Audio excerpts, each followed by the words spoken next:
Nosso bem-vindo aos que conosco pela transmissão têm o privilégio de nos acompanhar nesta noite. Eu sei que temos vivido dias durante o que chamamos essa semana que dela o 7º dia foi ontem. E hoje nós estamos lá no primeiro dia da outra semana que se inicia a partir daí. Tão logo a publicação, divulgação das notícias a respeito da forte chuva que caiu na cidade de Barretos e que eu completamente alheio à mesma estava, eu nem sabia que havia um temporal com a dimensão que tivemos. O lugar que eu estava me tornou completamente alheio, eu não sabia.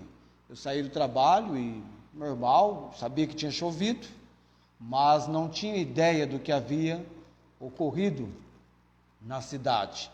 Até que, chegando em casa, a vizinha me viu e perguntou: tudo bem com a sua casa?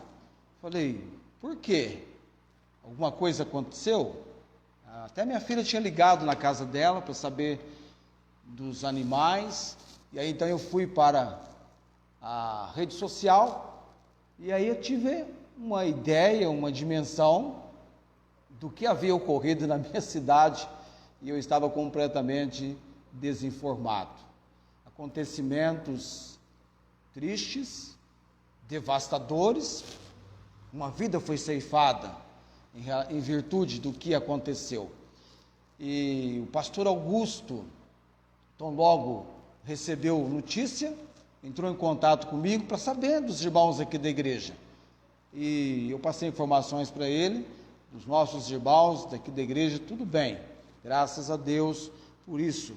Minha família seria a maior preocupação minha se soubesse no trabalho disso, se a família estivesse aqui, mas estavam viajando. A minha esposa recebeu uma ligação de uma tia, querendo saber como ela estava aqui, mas ela não estava aqui, estava viajando.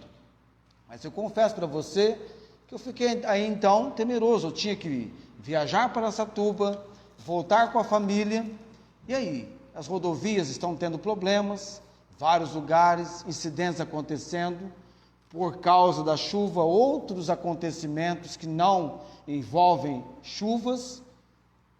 Nos Estados Unidos, por exemplo, em Nova York, um incêndio, até agora 19 pessoas perderam a vida por causa desse incêndio num prédio, me parece que de 19 andares que aconteceu esse incêndio.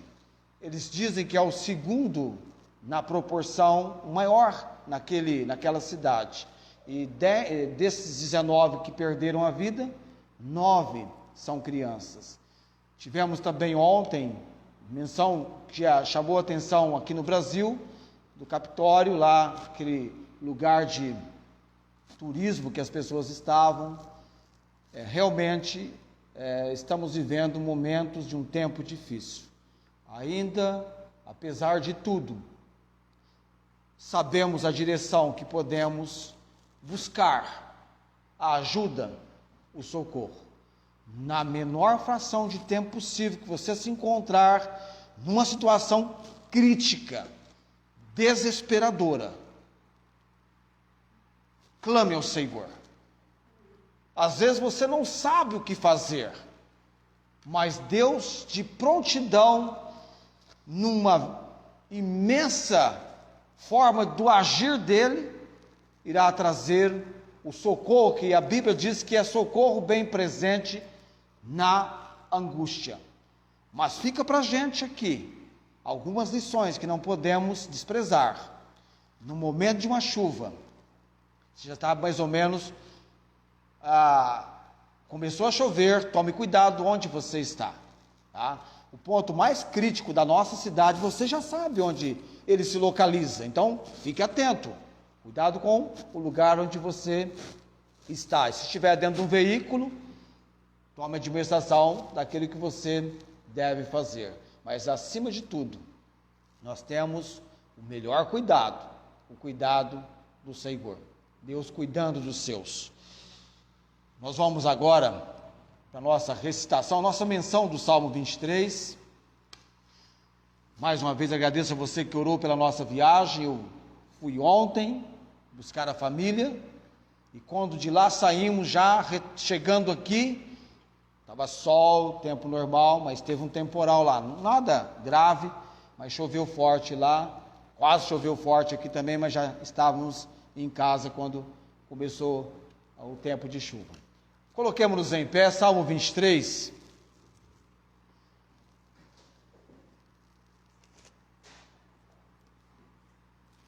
Eu deixo aberto aqui. Nós estamos ainda no estudo do Salmo 23. Creio que Deus tem falado ao seu coração, falado comigo.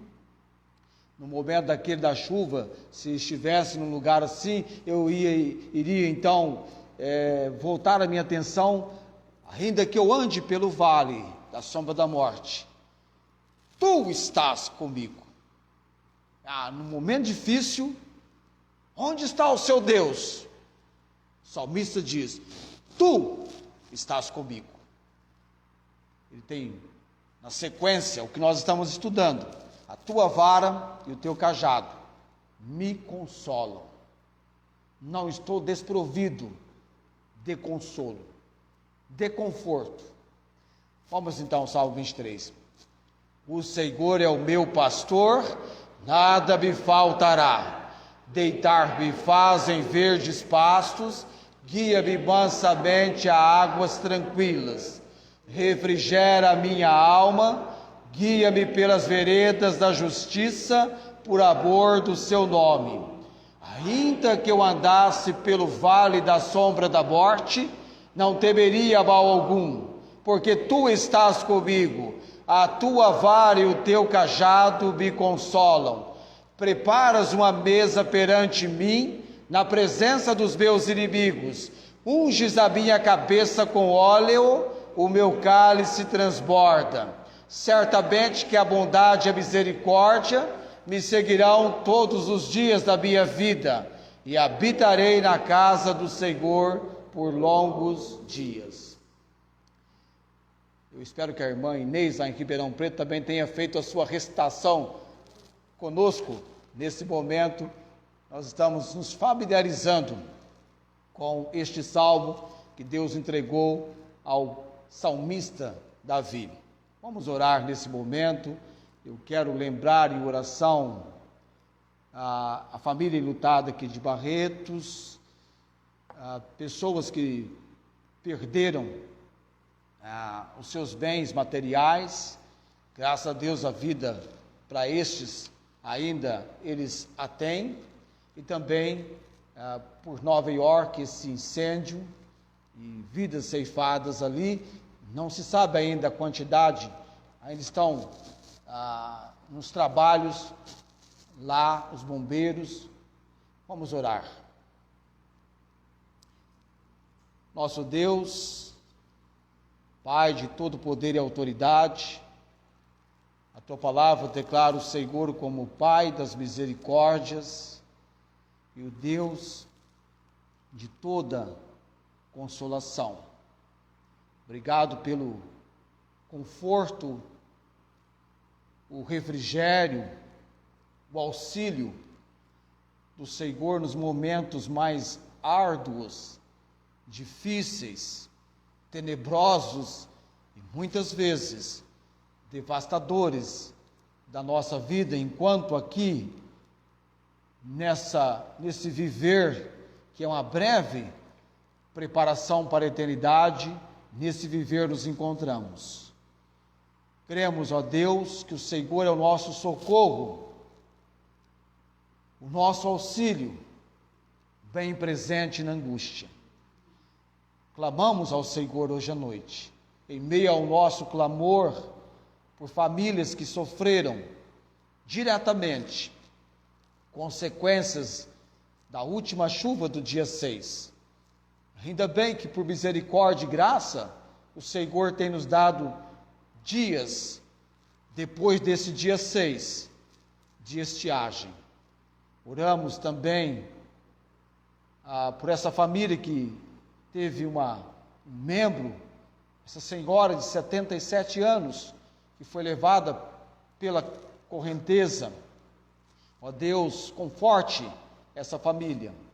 Também conforte, ó Deus, ente queridos, famílias que perderam os seus parentes lá em Minas, naquele local onde houve aquele deslocamento daquela parte de uma enorme pedra, de uma proporção que ceifou vidas. E também, ó Deus, o incêndio em Nova York. Sabemos que são acontecimentos que marcam um momento triste no cenário mundial. Vidas ceifadas, crianças morreram. Entregamos essas famílias debaixo da graça e misericórdia do Senhor. E também oramos pelos nossos amados aqui, o nosso estudo que continua no Salmo 23. Me dá a direção, ó Deus, precisa do Senhor para a pregação hoje à noite. Oramos no nome de Jesus. Amém. Assentai-vos os que aqui estão e de pé ficaram. Semana que vem nós teremos o pastor Joel conosco. Já desde o ano passado que está tentando chegar aqui e conhecer os amados. E a semana que vem ele vai estar conosco no sábado e também no domingo. Pastor Joel é um pastor de origem japonês. Vocês vão gostar de conhecê-lo, tá? Ele vai estar conosco. Estudando o Salmo 23, se na semana passada fora a pregação, a mensagem, a 23ª no nosso hall, na nossa lista dos vídeos listados no canal no YouTube, essa vai ser a 24ª.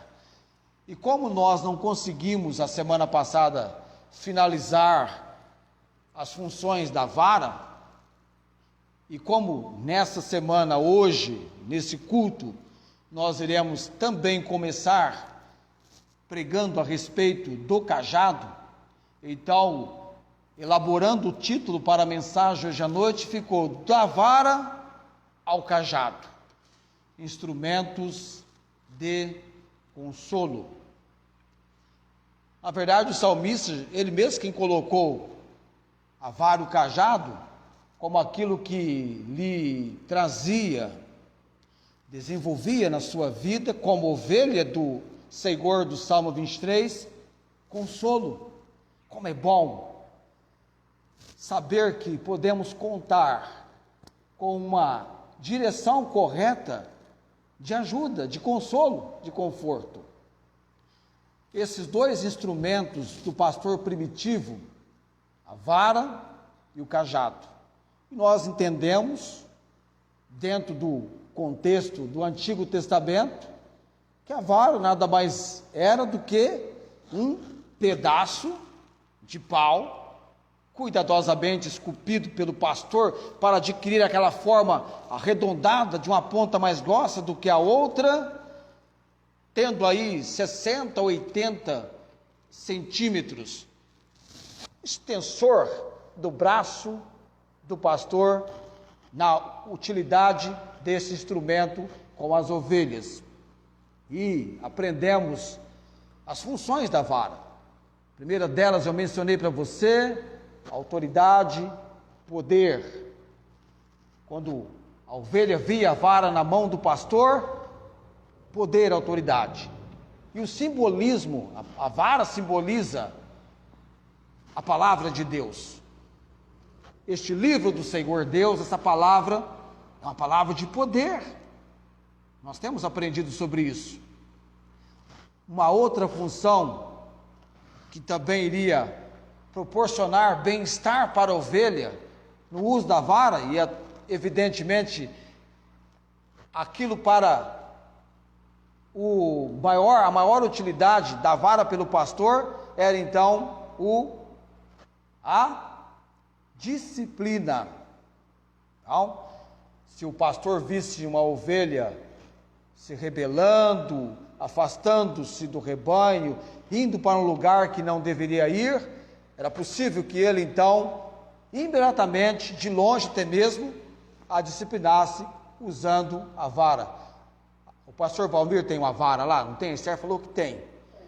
Lá em Araçatuba encontraram com o pastor Valmir, conhecido nosso, e o pastor Valmir, ele é incrível, impressionante aquilo que ele pode fazer. Ele está criando ovelhas. E minha filha ficou impressionada. Meu pai, se estivesse aqui, iria querer ver o teu rebanho. E ele tem uma vara. E ele comentou algo das ovelhas com a minha família, e eles ficaram super animados, porque estão estudando, nós estamos estudando o Salmo 23, e qualquer lugar que você chega e tem ovelha, chama a atenção. E ele comentou algo que nós já temos estudado, do envolvimento, do relacionamento dele, pastor agora também de ovelhas, cuidando de ovelhas na localidade que ele mora. Tem 50, mas quem tem 51 por enquanto, né? Vai dando cria, vai aumentando o rebanho, quando ele der por conta, já está lá com, quem sabe, 100 cabeças de ovelhas. E isso aí torna a pessoa, muitas vezes, com uma grande quantidade, basta o desenvolvimento delas acontecerem de forma normal. Então a vara, ele tem uma vara, importante a vara, ela é usada para disciplina, autoridade, poder, disciplina. A vara também era usada para examinar, contar o rebanho. Então o pastor usava a vara. Ovelha tem muita lã, e é preciso abrir, passar sob o exame da vara, para verificar se não tem ferimento, lesões ou coisa assim. Quando a ovelha era levada para uma exposição, eu falei para você, se fosse a lã parada de certa maneira, ela podia passar como um perfeito exemplar, mas qualquer juiz, agindo corretamente, ele iria pegar uma vara e examinar para ver o estado, como estava a ovelha. E por último, a vara é usada pelo pastor como um instrumento de proteção, tanto para ele mesmo, como para as ovelhas, quando essas se encontravam em perigo. Então, um instrumento de proteção, uma arma de defesa que o pastor usava, não apenas defesa, mas prevenção contra qualquer ameaça que o rebanho pudesse enfrentar. Então, um instrumento de proteção. Era essa vara que o pastor usava para afugentar, espantar predadores como coiotes, ursos, onças, lobos, cães vadios.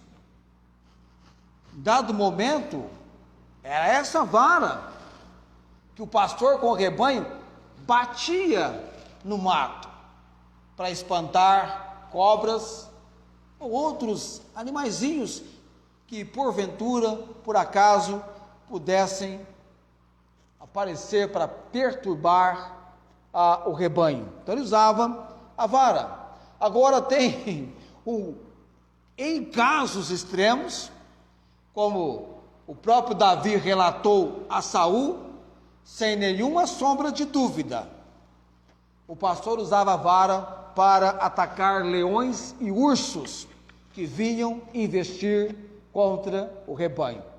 Bem provável que o que Davi tivesse na mão, eu não creio que Davi foi de mão vazia na luta contra o leão e o urso, ele estivesse provido do uso de uma vara. E o interessante é que essa vara, que simboliza a palavra de Deus, um instrumento de proteção contra ataques do inimigo, foi essa vara que Cristo usou. Cristo, bom pastor, usou no seu confronto com a serpente, com Satanás na tentação no deserto. Vamos lá para Mateus capítulo 4. Rapidamente a menção de Mateus 4. A importância de você usar a palavra de Deus contra os ataques, assaltos do inimigo. Jesus aqui ele é conduzido ao deserto, ele fica 40 dias e 40 noites no deserto, e ao final disso, ele é tentado pelo diabo.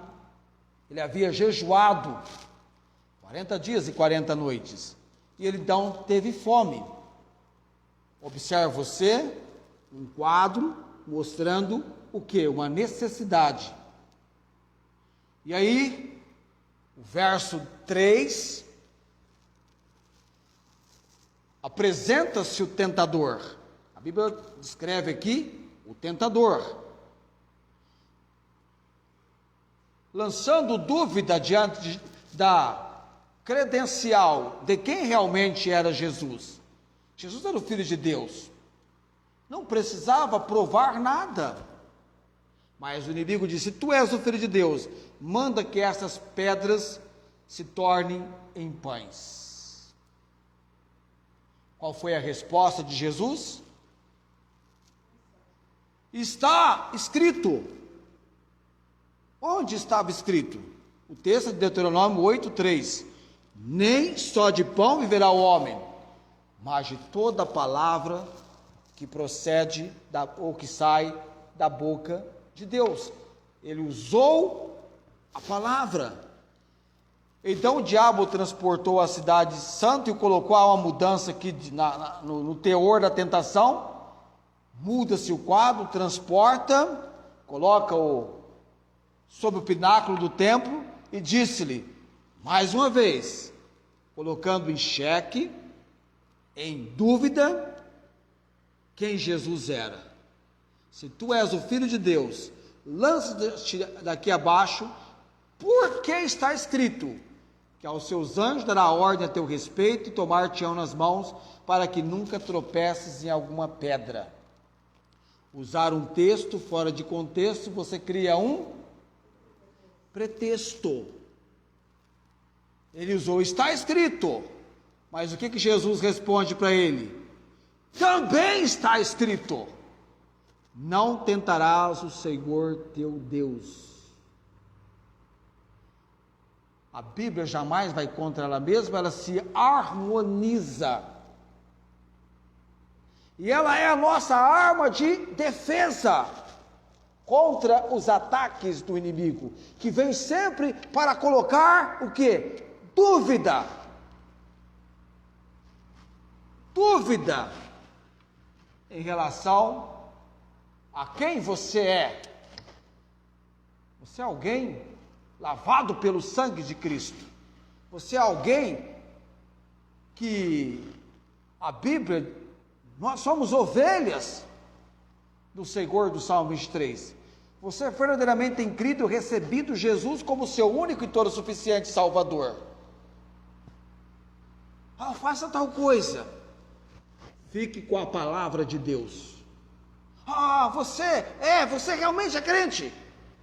Eu quero te levar a tal lugar bem alto comigo. Não tem que provar nada, fique com a palavra de Deus.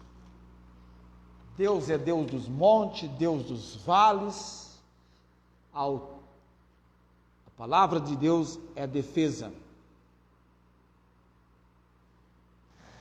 Se entregue ao uso dessa palavra. E novamente, verso 8 do capítulo 4 de Mateus: o transportou o diabo a um monte muito alto e mostrou-lhe todos os reinos do mundo e a glória deles, como se fosse deles. E disse: tudo isto darei, se prostrado me adorares. Então disse-lhe Jesus: vai, Satanás, porque está escrito. Mais uma vez ele usa, porque está escrito. Ao Senhor teu Deus adorarás, e só a ele servirás. E a Bíblia menciona aqui que o diabo o deixou, e eis que chegaram os anjos e serviram a Jesus. Não há substitutos para o uso das Escrituras, da Palavra de Deus, quando enfrentamos as complexidades da nossa vida, em todos os aspectos, seja no aspecto social. Irmãos e amados, nós verdadeiramente vivemos num mundo difícil e complexo. Vivemos num mundo difícil e complexo. Somos parte de um mundo cujo código de conduta, de procedência, de procedimento é contrário a tudo aquilo que Cristo defendeu, que rejeita, recusa princípios fundamentais da palavra de Deus, dos quais aprendemos que o Senhor Jesus defendeu. Viver no meio de tal gente significa que eu e você estamos expostos a toda sorte de tentação. Vivemos no meio de pessoas que são matreiras, espertas, sutis. Podemos ser vítimas de ataques de pessoas matreiras, espertas, sutis. Outros nos atacam de uma forma direta e violenta. Os filhos de Deus são atacados em qualquer situação e sob quaisquer circunstâncias. Existe um consolo em sabermos que a palavra de Deus pode dominar e vencer as dificuldades, se confiarmos nela. Por isso eu digo, fique com a palavra de Deus. Seja alguém estudando a palavra de Deus. Bom tempo tivemos hoje com o Felipe, quase que nós lemos com ele. É claro que ele foi parte aqui, parte ali, mas eu me senti na Pérsia, viu, Felipe? Eu me senti na Pérsia. Lá no palácio, o rei Assuero, rainha Esther, os acontecimentos. Eu não sei você, mas eu costumo viver a situação daqui que eu estou aprendendo de uma maneira muito intensa. Então me vi lá na Pérsia. Foi bom o estudo que ele trouxe para nós. Foi didático, verdade, bem didático. Leitura da palavra, texto com contexto, muito bom. Precisamos de nos envolvermos mais com a palavra de Deus, o apego à palavra do Senhor. Por isso que até Deus me deu uma compreensão muito real. Eu não quero, havendo oportunidade, só em última instância, em último caso, viajar domingo pela manhã, vindo de um lugar para o outro, ou vindo para Barretos, como aconteceu a semana passada. Eu falei, não vou viajar mais domingo, eu quero estar na escola dominical, ainda que eu tenha que de madrugada sair no sábado e viajar e logo em seguida viajar de novo, como foi o caso ontem, para que estivéssemos aqui na escola dominical. Eu não ensinei, mas fui abençoado recebendo o ensino do Felipe. Ele se preparou porque eu não estaria aqui, mas eu fiz o desejo, o desafio diante de Deus, que eu gostaria de estar aqui. E Deus nos proporcionou essa condição, porque nós estamos estudando a palavra de Deus, e cada momento que você estuda a palavra de Deus, ou na sua devoção em casa, ou aqui, lembre-se, a Bíblia é a sua arma de defesa contra os ataques do inimigo. E há muitas pessoas usadas pelo inimigo, são instrumentos de Satanás, que vêm para atormentar, perturbar você, transtornar, colocar medo em você, tirar a sua paz. E você precisa dizer como Jesus: está escrito. Está escrito. Olha, mas a palavra não diz assim? Não é? Não se turbe o vosso coração. Credes em Deus, crede também em mim. Que conforto o nosso coração traz essas palavras do Senhor Jesus. Não se turbe o vosso coração. E é evidente que nós vamos sofrer dificuldades para lermos a Bíblia. Não é dificuldade de enxergar não, viu? Quem não enxerga com precisão, sem óculos, tem óculos para você ter essa condição. Mas você vai enfrentar dificuldades, contratempos, cansaço. Essa semana eu estava ouvindo uma mensagem, estava bom o assunto, e eu dormi, estava exausto, cansado. De repente eu apaguei, logo em seguida eu retornei. Falei, nossa, eu dormi, estava ouvindo uma mensagem lá em casa. Isso já passava das 22 horas. Mas tenha tempo na palavra de Deus. Eu estou lendo Gênesis, estou lendo Ezequiel. Ezequiel é um magnífico texto, acontecimentos aqui e acolá, situações acontecendo, e você pensa que é a natureza. Não se engane, a natureza está debaixo do controle de Deus. Ontem, viajando de Barretos para Olímpia, tem uma ponte interditada. Eu queria saber onde é que estava a interdição. Eu vi onde estava a interdição. Por causa da chuva, sim. Mas Deus tem controle sobre a natureza. Eu falei, deixa eu buscar logo essa família minha que está longe, trazer para cá, porque vai que o cenário ali mude, tenhamos transtorno. Em Minas, há rodovias, várias rodovias estão interditadas. Eu vi um caso de uma pessoa que ficou 3 horas esperando a água baixar para ver se daria certo para seguir viagem ou teria que voltar. Estão vivendo transtornos. Minas, Mato Grosso, aquele cenário que algum tempo atrás você tinha muito em São Paulo, as enchentes, inundações, São Paulo, Rio, Teresópolis. Aquela conversa de que o homem tem domínio sobre a natureza e pode ocasionar que não chova em tal lugar. Pode até o homem trazer danos para a natureza, mas quando Deus decreta que a água vai chegar, Ele tira de um lugar e leva para o outro. Ele abre as janelas do céu, como aconteceu no dilúvio. Uma chuva de 1h30 aqui em Barretos trouxe um transtorno tremendo. Você imagine, no dilúvio, 40 dias, torrencialmente chovendo. Os mais altos montes foram cobertos, tudo pereceu. Senão Noé, sua esposa, seus 3 filhos e as esposas dos seus filhos. 8 almas no planeta Terra, quando ocorreu o dilúvio. 1h30 já dá um impacto que assusta uma multidão. Imagine 40 dias e 40 noites, não é, Cláudia? Imagine 40 dias e 40 noites, chovendo torrencialmente. O dilúvio teve 40 dias e 40 noites. Imagine Noé na arca, apenas com aquela última comunicação de Deus para ele.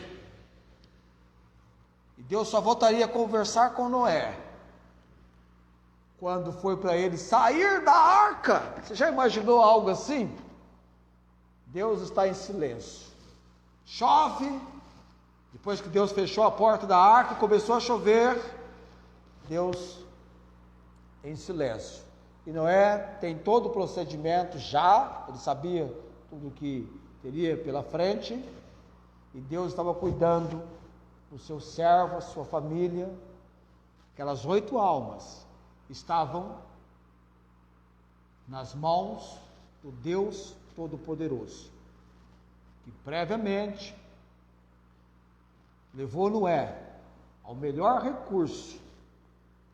Esse dia eu cheguei no serviço, um colega meu falou, quando chove eu venho para o trabalho de barco. Quando chove, senhor, vamos andar de barco. Tentaram em algum lugar aí com a inundação, andar de jet ski, caíram, foi um transtorno tremendo. Está acostumado, né, com um evento dessa proporção. Muito bem, terminamos aqui então as funções da vara. Eu sei que você não vai gravar todas, mas de vez em quando você dá uma pesquisada aí, e tem 4 funções. E agora nós vamos estudar o cajado. O cajado, você vai aprender comigo, para ele, para o cajado, apenas nós vamos conhecer 3 funções. O cajado tem 3 funções. Não sei se chegaremos às 3 funções do cajado hoje à noite. Creio que não será tão favorável assim no nosso tempo as 3 funções do cajado. Mas é interessante a parte do cajado, porque num certo sentido, o cajado é o instrumento do ovelheiro que melhor o identifica como tal. O que eu quero dizer com isso? Que ninguém, em nenhuma outra profissão, carrega um cajado de pastor. O cajado é um instrumento usado especialmente para cuidar de ovelhas e somente ovelhas. Não serve para o gado bovino, não serve para cuidar de cavalos.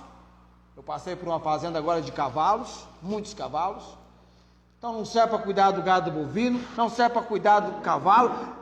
Cajado não serve para cuidar de cães. Seu formato e desenho são especialmente designados para o trato com ovinos e é usado para o benefício deles.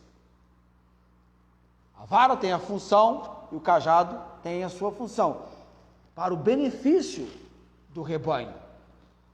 O cajado é essencialmente um símbolo do interesse e da compaixão que o pastor tem pelo seu rebanho.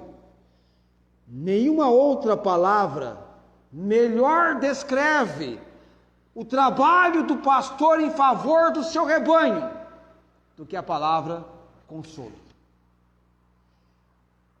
Enquanto a vara comunica o conceito de autoridade, poder, disciplina e defesa contra o perigo, a palavra cajado fala de tudo que é magnânimo e bom.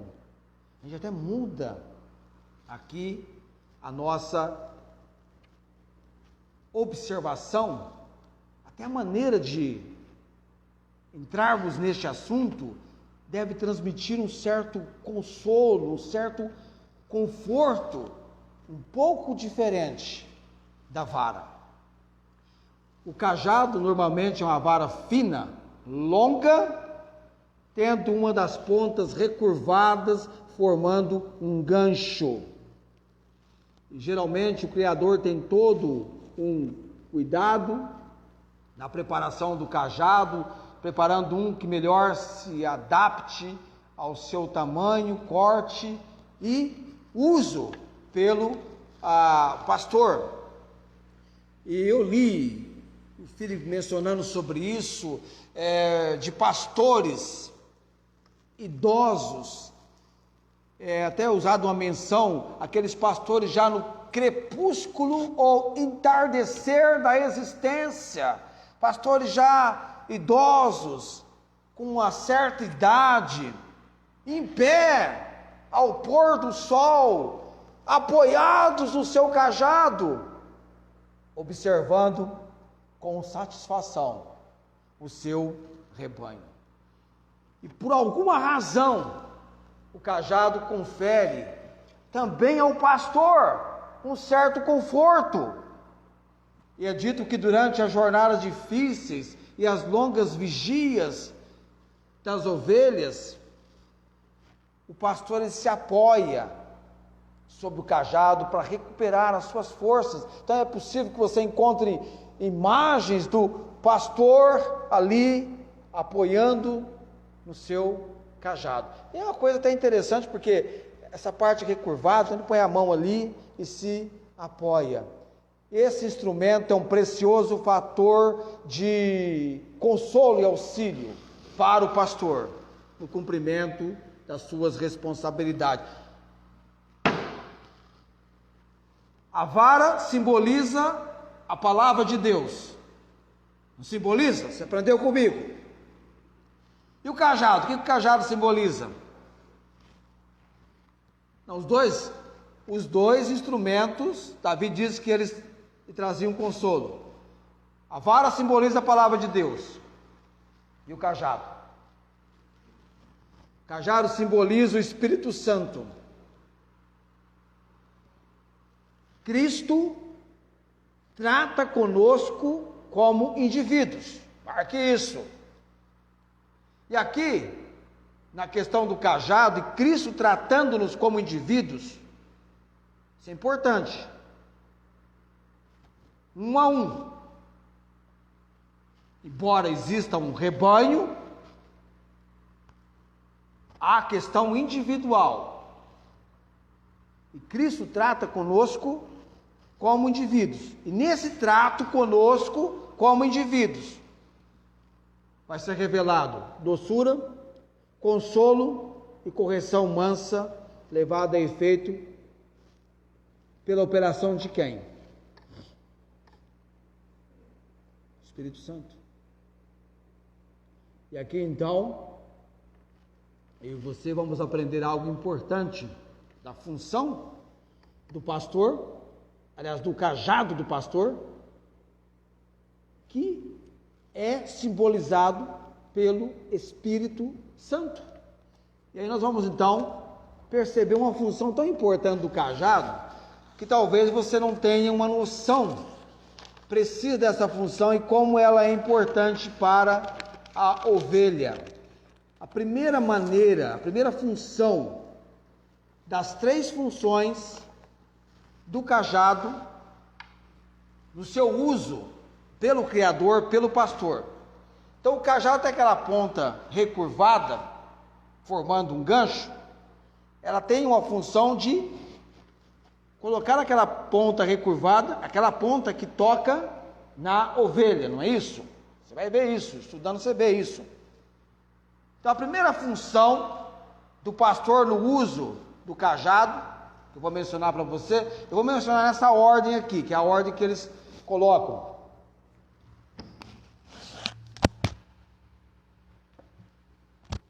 Peraí, perdão, caiu meu microfone aqui.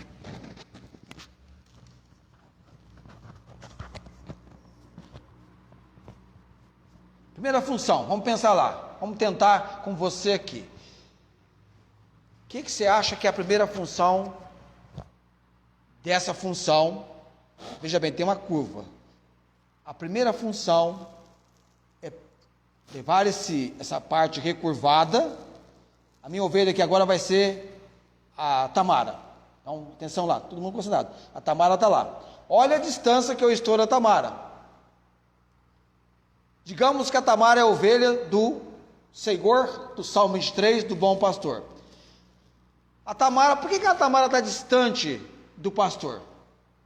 Digamos que a Tamara é aquela ovelha tímida, acanhada, então ela vai ficar mais distante, ela não se aproxima do pastor. Ela é acanhada, é tímida. E o pastor quer trazê-la para um contato mais íntimo, mais próximo, que vai envolver aí um melhor relacionamento. Então ele usa o cajado, e com esse cajado ele aproxima a ovelha. O Espírito Santo, que é o nosso cajado, Cristo, com o Espírito Santo, não só nos aproxima dele para um contato mais íntimo, como também faz com que isso aconteça uns com os outros. Percebe? Há irmãos muito distantes, vivendo na mesma igreja, na mesma comunidade, ou congregando na mesma igreja, mas estão distantes, precisam ser aproximados pelo Espírito Santo, que é o cajado. Então Cristo é o supremo pastor, e no seu trato ele vai trazer essa obra, e traz, muitas vezes é uma ovelha mais jovem, ou ovelhas mais velhas, traz para junto de si, a fim de ter um exame mais detalhado, observação melhor. Já observou que há pessoas que, distante o conhecimento seu dela é um, e quando há uma aproximação, não é? Que o diga, né, o nosso Felipe, para o nosso pessoal aqui, nós sabemos o contexto, você de casa não sabe o contexto, né, que o Felipe está vivendo agora, de conhecimento, não é? Já vivi essa situação de conhecimento. Eu me lembro quando eu voltei de uma conferência em Rio Preto, carregando um crachá com o nome de uma pessoa, estava escrito ali Célia, e naquele crachá alguém, de maneira muito criativa, do Célia, fez uma circunferência assim, uma mexidinha ali, e construiu um coração. Não sei se maldosamente ou não, ou brincando, né? Colocou uma flechinha. Então eu trouxe esse cartãozinho assim, né? Mas eu não conhecia nada dela. Se tinha namorado ou não. Eu desconfiava que ela talvez tivesse. E aí eu cheguei aqui, rapidamente, eu mandei uma carta. Naquela época a gente escrevia carta, viu, Felipe? E eu pedi uma foto, para que ela mandasse uma foto. Porque quando você tem alguns instantes vendo uma pessoa pela primeira vez, a tendência é a imagem sumir da sua mente. Aí ela mandou uma foto para refazer a imagem, tá? Coisa assim. Não é como hoje, que você tem Facebook, WhatsApp, e comunica em tempo real. Aliás, que eu digo os acontecimentos que nós vivenciamos hoje, hein? A televisão, eu nunca imaginei que a televisão ia usar tanta imagem de celular como está usando nos últimos tempos. Hoje, se alguém ligar para mim lá de São Paulo, queremos uma entrevista contigo. Pode ser, faça pelo celular. Vamos entrar em link com você. Coisa assim. Mas naquela época não tinha esses recursos que tem hoje. Então, distante você está da pessoa, você conhece pouco sobre a pessoa. Habilidades que a pessoa tem, talentos.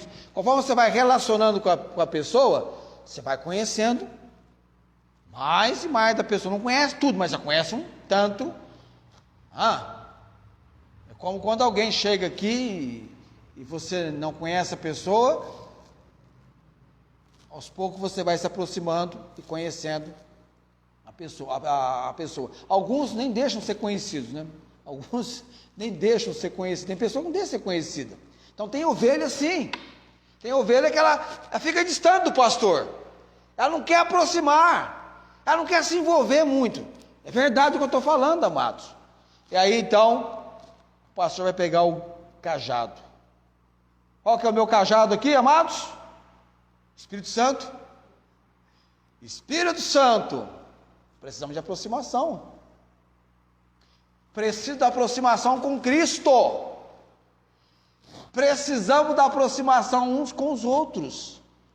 E aí vem os momentos, o Espírito Santo sabe. Ele é o cajado, então essa ponte recurvada. E vai. Quem usa o cajado é o pastor. Quem é o pastor? Cristo. Então, está lá, está recebendo o efeito do cajado na sua vida, e é uma coisa de consolo, algo bom, magnânimo. Basta você ler quando Jesus fala sobre o Espírito Santo, em João 14. Como é que ele chama o Espírito Santo, Tiana? Consolador.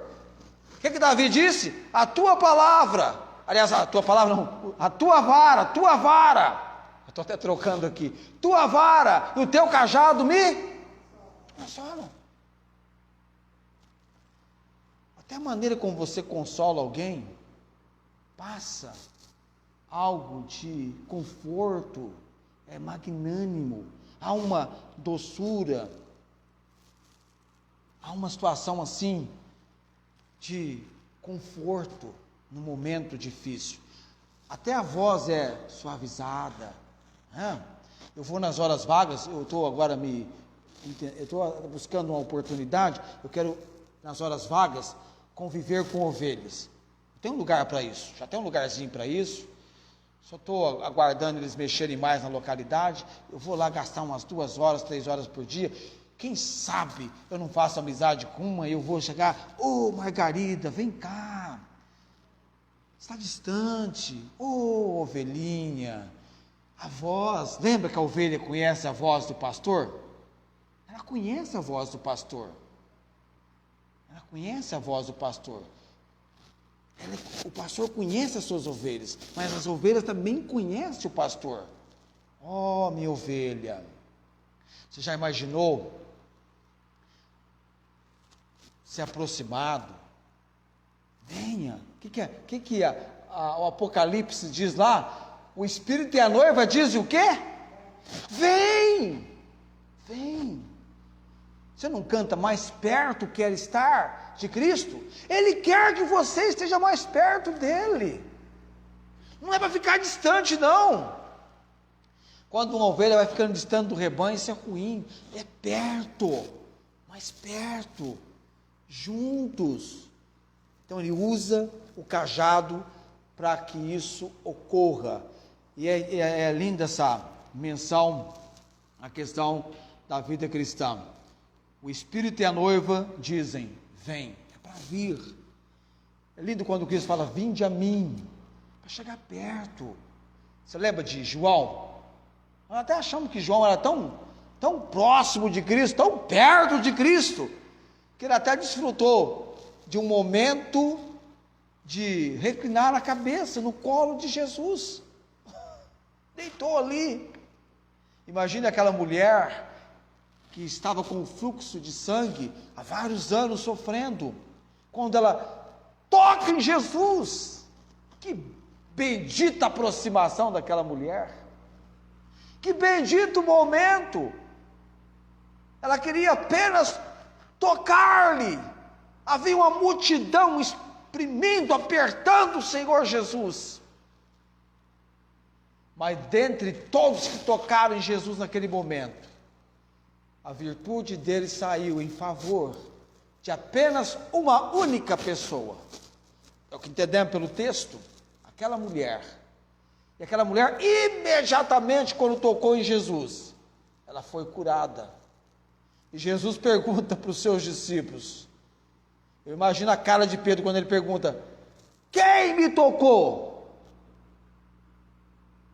Se nesse momento, pessoas que tocaram Jesus pudessem levantar a mão, quem me tocou? Várias mãos levantadas, várias. Quem me tocou? Maior silêncio. E Pedro, como um bom sanguíneo que era, Senhor, a multidão te aperta, essa pergunta não tem nexo, não faz sentido. Olha aqui, a mesma coisa o Ernesto Júnior no lugar, com a multidão, um toca daqui, outro toca dali, e de repente ele perguntar, quem me tocou? Ah, Ernesto, nem sei quem foi a última pessoa que tocou, quanto mais quando tocarem em você, se de 5, 6, 8, 10, 15, não sei, não dá para mencionar quem tocou em você, nem a última pessoa que tocou, até que a mulher se apresentou. Que momento magnífico daquela mulher. Mas eu vou apenas com você, nessa função hoje à noite, as outras 2 funções, eu deixo para outra semana, depois no dia 23, semana que vem o pastor Joel vai pregar, não podemos perder esse momento de receber também esse pregador da palavra, ele vai estar conosco, no sábado, domingo de manhã e domingo à noite, então no dia 23, eu pregarei então a mensagem de número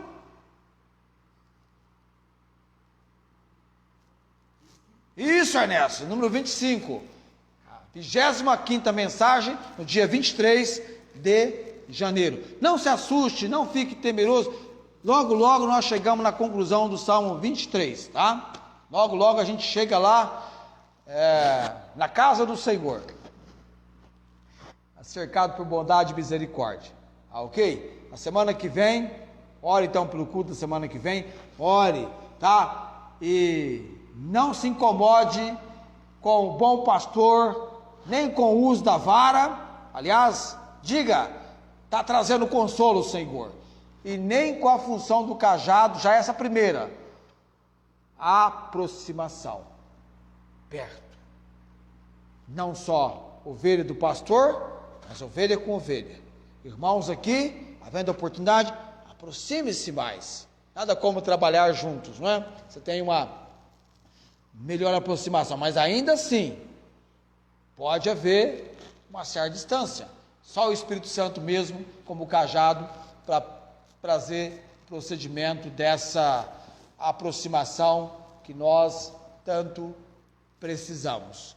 Continue orando pelo tempo, por esse momento que nós vivemos, das chuvas, tá? Começou a chover, você já vai orando, buscando a direção de Deus. O livramento verdadeiro vem do Senhor, tá? Nós temos o melhor recurso, a melhor provisão para nós. Aquela menção, eu moro no interior, e onde eu moro não tem enchente, não é igual às capitais, São Paulo. Lugar seguro é lugar da manifestação da presença do Senhor. Com o Senhor estarei seguro em qualquer lugar. Sem o Senhor não há segurança em lugar algum. Onde imaginaríamos lugares que por anos ficam sem chuva e agora uma imensa quantidade de água. Vivemos tempos difíceis, é verdade. Ora, uma seca imensa. E o incrível disso tudo é que eu assisto um jornal que tem uma moça baixinha, pequena estatura, que apresenta a previsão do tempo. Ela falou assim: não tem chovido da maneira que precisa no lugar onde estão os reservatórios. Ainda assim, precisa no nível dos reservatórios subirem. Tem reservatório baixo, com tanta água que tem caído, porque precisa chover nessas áreas dos reservatórios. Deus abençoe você nessa noite. Coloquemos-nos em pé.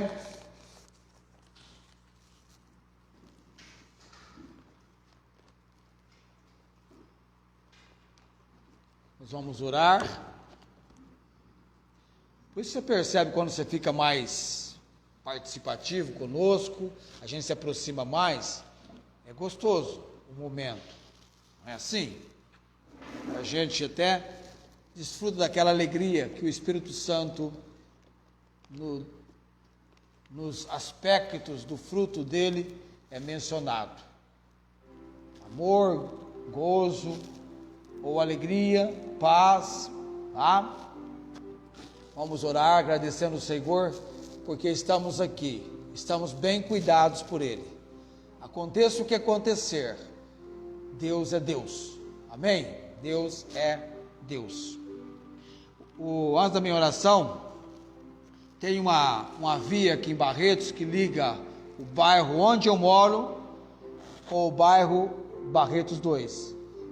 E eu publiquei uma foto da ponte que rompeu, e o pastor Carlos Aioki Shigueiro perguntou: é a rodovia chegando em Barretos? Não, não é a rodovia chegando em Barretos, é uma via que liga um bairro ao outro dentro da cidade de Barretos. Essa é a realidade. Barretos está crescendo, esse é um fato inquestionável. Oremos. Obrigado, Deus bendito, por mais essa oportunidade que tenho e que os amados aqui alcançam do Senhor, reunidos para cultuá-lo, no tempo do aprendizado da palavra do Senhor. Estamos estudando o Salmo 23, e nesse estudo, ó Deus bendito, temos nos entregado ao aprendizado.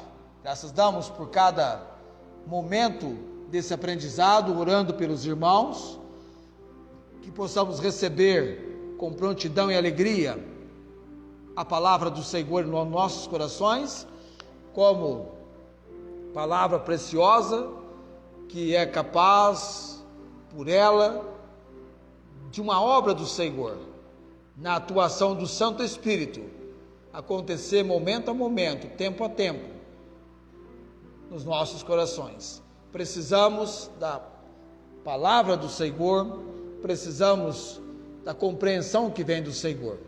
Obrigado, Pai. A tua palavra diz que em tudo devemos dar graças. Gratidão deve ser algo constante no nosso viver, e somos agradecidos por tudo ao Senhor. Obrigado, Pai, pelo livramento que temos recebido do Senhor. E te louvamos e bendizemos, orando no nome de Jesus. Amém.